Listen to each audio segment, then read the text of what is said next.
সামনে উপস্থিত আমার ভাই এবং বোনেরা, আসসালামু আলাইকুম ওয়া রাহমাতুল্লাহ। সকল প্রশংসা মহান আল্লাহ তাআলার জন্য। আমি ধন্যবাদ জানাচ্ছি আপনার ওয়ার্ড বিএনপির সভাপতি, সাধারণ সম্পাদক সহ যারা আজকের এই অনুষ্ঠানের আয়োজন করেছেন তাদেরকে ধন্যবাদ জানাচ্ছি। সম্মানিত অতিথিবৃন্দ এবং যারা উপস্থিত হয়েছেন তাদের সবাইকে। আজ স্বৈরাচার বিরোধী চূড়ান্ত আন্দোলনের চতুর্থ দিন।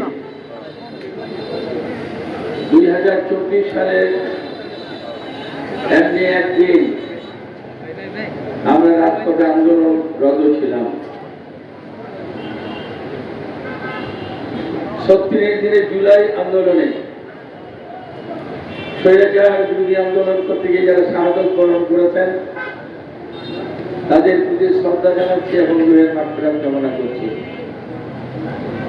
যারা পঙ্গুত্ব অর্জন করেছে তাদের জন্য সমবেদনা জানাচ্ছি, তাদের আশু রূপ মুক্তি কামনা করছি, তাদের প্রতি মহান আল্লাহর অনুগ্রহ দয়া প্রার্থনা করছি। 16 বছর পর্যন্ত আমরা স্বৈরাচারী শেখ হাসিনার বিরুদ্ধে আন্দোলন সংগ্রাম করেছি। চূড়ান্ত আন্দোলন হয় 36 দিন ব্যাপী, 1 জুলাই থেকে 5 আগস্ট পর্যন্ত। অনেক রক্ত, অনেক ত্যাগ, অনেক মানুষের আত্মহত্যার বিনিময়ে আমরা 5 আগস্ট স্বৈরাচার মুক্ত হয়েছে।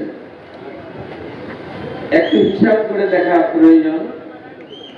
1971 সালে পাক হানাদার বাহিনীর বিরুদ্ধে আমরা সশস্ত্র মুক্তিযুদ্ধ করে বাংলাদেশকে স্বাধীন করেছি।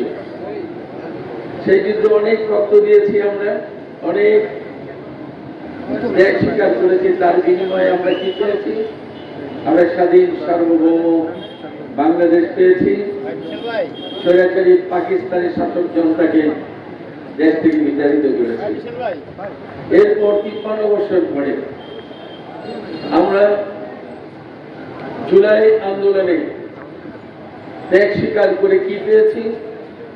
আমরা 5 আগস্ট স্বৈরাচার ফ্যাসিস্ট মুক্ত স্বৈর শাসনের কবল থেকে মুক্ত করেছি দেশকে।